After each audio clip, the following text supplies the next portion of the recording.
She takes on things where there are often a lot of setbacks. She just keeps going.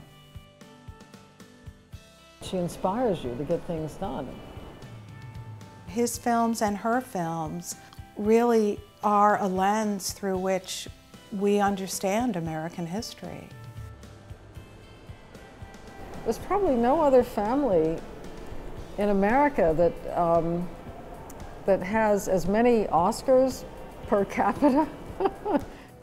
When you make a film, you kind of want to understand how does it, beginning, middle, and end, and how does it work, and how does it fit together, and you really have to live through the process. In 1986, I was a producer for Charles Guggenheim, and we were producing a 5-part series for public television on American design and architecture.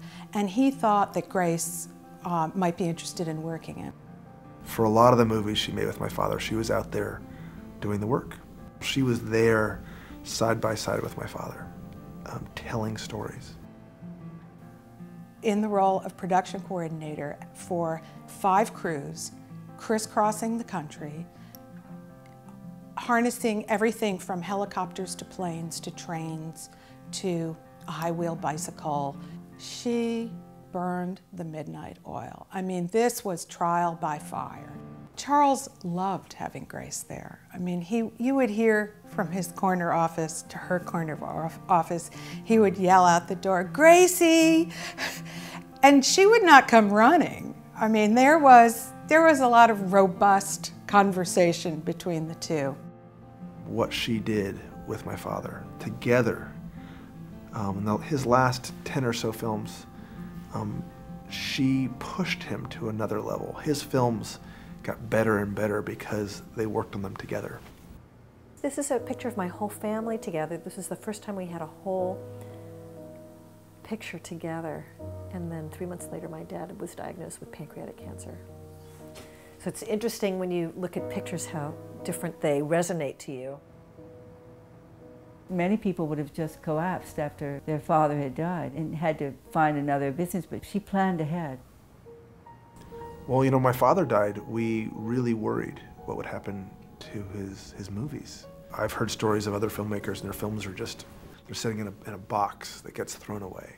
Because the last film we worked on, Berga, Soldiers of Another War, I realized was the first film that would ever go to DVD and he would never see it.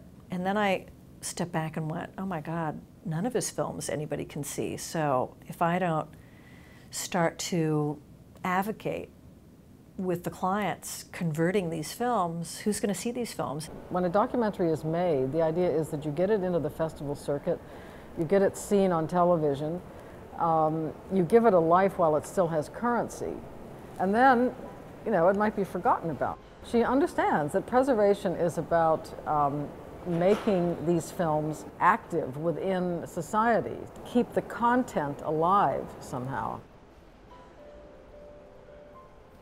My sister has been relentless finding the films. Every year or so I get another film that she's carefully preserved.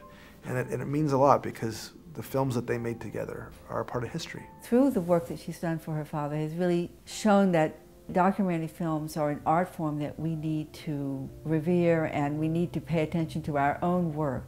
You know, you don't let a classic book go out of print.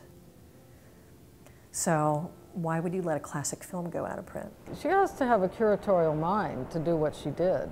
Through the Academy of Arts and Sciences and the programs at the National Archives, where it was really her vision to screen every year the Academy Award nominated documentaries. It is my great honor to bring up my sister, who has really been the heart and soul and force behind the Guggenheim Symposium and preserving his work, but also this incredible tradition of honoring great filmmakers, Grace Guggenheim.